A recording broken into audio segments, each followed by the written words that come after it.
Здравствуйте! После почет евреев в пустыне был отдельный почет колена Леви.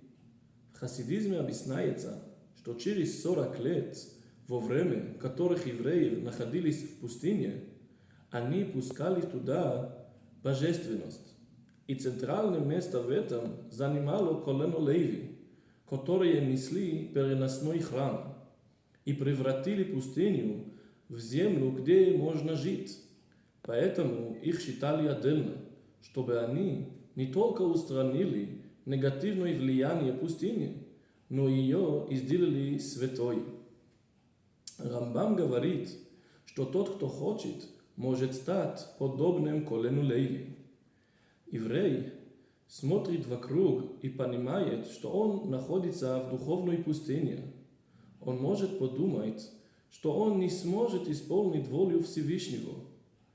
Наша глава учит, что можно и нужно осветить местонахождение и привести свет полного освобождения.